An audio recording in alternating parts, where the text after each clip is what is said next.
Welcome to KnightCap, Record Online. Sal Internato, Army football beat writer.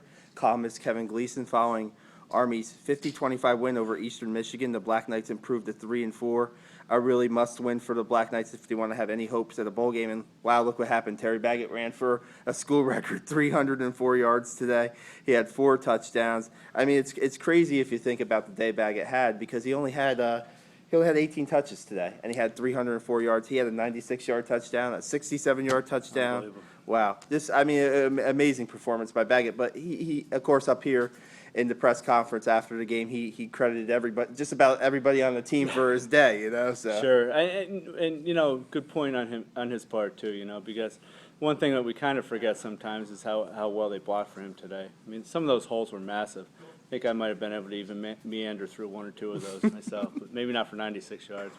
But no, he was terrific, and a couple of those he didn't even get touched. Like on the 96-yarder, he wasn't even touched, and he just ran with such force. And the thing that amazed me too, even though he had 300 plus, and just the way the blockers, the running backs blocked downfield. I mean, I haven't seen Army backs block like that in a long time. Downfield blocks, and then you had a receiver like Xavier, made that one key block that he held the block for, it seemed to be about 10 minutes, And, just the blocking, the execution, the offensive line blocking, and the quarterback was terrific today. Yeah. Can't say enough about him. No, Angel was playing with an ankle injury and just toughed it out. I mean, there was talk about him not even getting to go in this game. He looked practiced Friday. He was dragging his ankle a little bit, but he came and played most of the game until the fourth quarter, where they brought on the second team for the final drive. I mean, you look at Army, 513 rushing yards today. And like you said, Trenton Tarrantine had a big game. Trenton had 92 yards and a touchdown. And Baggett was throwing key blocks on those pitch plays to Tarrantine on the left side most of the time. Yeah, he was. Baggett did everything today, really did. And the way Santiago just ran the option today, and he didn't press anything, he didn't force anything. He pitched it when it needed to be pitched, and he ran it when it needed to be run.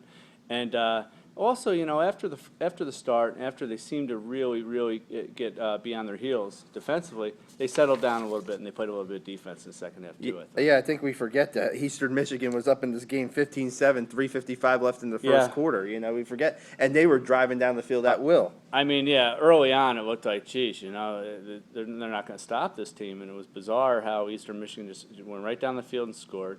And they muff an extra point, and somehow, the holder drops it and runs around about 20 yards behind and throws it.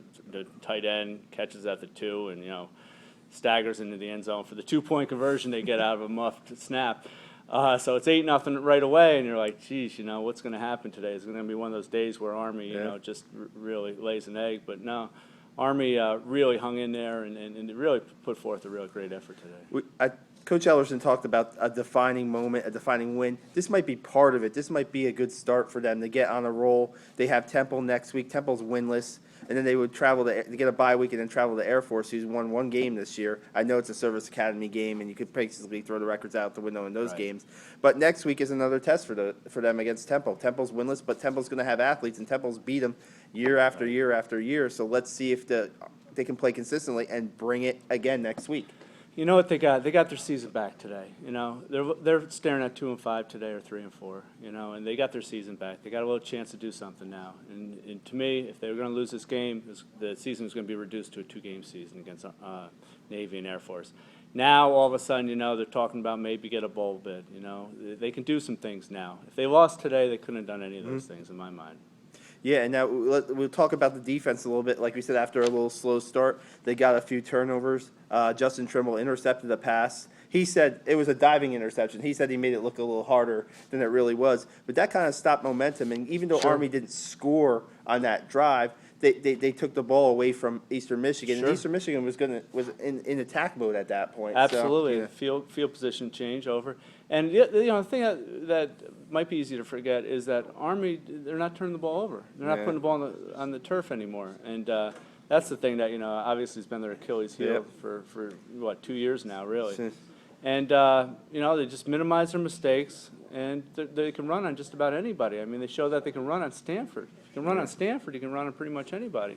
So you're confident after watching a couple quarters that they're going to be able to score almost at will against this team, and that's what they did. And then they made enough defensive stands to win by route. I think it's his third or fourth game without a turnover this year. And when you're looking at last year, a turnover after multiple turnovers in games, and at the most opportune times, they didn't have to worry about that today. Right. They put the game away early enough where they could just kind of be in coasting mode and let Baggett, Larry Dixon, and the offensive line take over pretty much, and then that was it. That was it. Eastern Michigan just didn't have any answers for the run game. No, they didn't. They didn't. They really got worn down too. You could see like mid to late third quarter. I mean, they were just beaten up. They just, like you said, they didn't have any answer. They always seemed to be in the wrong hole. They seemed to be in the wrong defense on a couple of occasions too.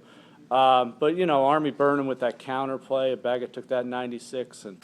The option was open. The off-tackle run was open. Even up the middle was open on the Dixon touchdown run, burst up the middle. Just everything worked for Army offensively. This is what Army can do to teams if they don't turn the ball over and if they execute the pitch right. And, we saw a little bit of that today. It's going to be real interesting to see what they can do the rest of the season against higher competition. Yeah, last year, remember, they only won 2 games last year. They were 2-10. So they're already – 7th game into the season, they're already surpassed their win total of last year. And now, Coach said he challenged the seniors at the beginning of the week it was basically their responsibility to keep everybody calm and keep everybody in the game from the locker room to first half to halftime to the end of the game. And Justin Trimble told me that he was on after those first 2 drives that the defense couldn't stop him. He was in players' ears and saying, "Let's go, guys, we can do this." And it eventually happened. So let's see. I think it's up to the senior. You talked to Colby Miller today. Great story. He came on and played middle linebacker, had some big plays, 4th down stop. Made 6 tackles today. Senior classes. There's not many on the field, but the guys who played stepped up. Trimble stepped up today. Miller stepped up today. So yeah, it's really neat to be able to talk to some of these kids here at West Point, not only because they're very smart and they're very mature, but because they have this certain tenacity, a certain ability to persevere through adversity. And Miller's the best example of that I found in a while. A kid who just barely saw the field his first 3 years. What did he play with? Special teams maybe this year? Yeah.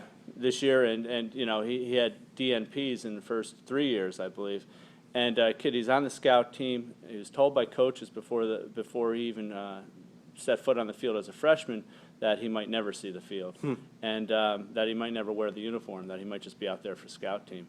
So that wasn't enough to make him quit, and the first 3 years of basically being a scout team player wasn't enough to make him quit. And then all of a sudden he gets that moment as a senior where he gets an opportunity, a kid leaves or resigns from the academy, and then all of a sudden there's a position opening, and he kind of, moves in there, and all of a sudden he's starting to make plays, And it's just one of those great Army stories, those great West Point stories of a kid who, for 3 years, doesn't barely see the field. Yeah. And for that 4th year, that senior year, where he just, he perseveres enough to where everything comes through for him, and he gets to see the field. And so there's a lot of Rudy stories here at West Point. Yeah, and you know what? I think the defense needs a guy like Miller who makes his mark, who brings energy on every play. He's out there. I think Bobby Coe does that on the defensive line. I think that they're missing a guy in that second layer. And I'm not saying Miller is going to play every down or something like that, but he's a good change of pace guy. He made some pretty good hits today. That's a great point. Those types of guys who, they do a lot of their damage during the week in practice. Yep. Where they're pumping people up, they're getting people prepared, they're sharing X's and O's from the coaching staff with players who might be a little uncertain of what to do in certain spots.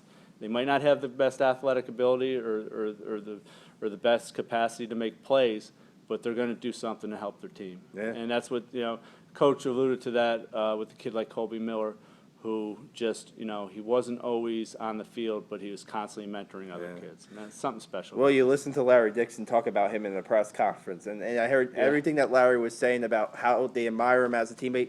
Terry Baggett was up there. Terry had a career game, and Terry Baggett's shaking his head to Larry Dixon saying, agreeing with everything Larry said. They love this guy. You could see that, couldn't you? It was heartfelt. Yeah. It was heartfelt. I almost teared up there a little bit. It was touching. It was very touching, and gosh, you get to see stories like this, and it's really kind of fun to watch. And now football's fun for Army. They get a victory, and they're 3-4, and let's see what the last 5 games hold for them.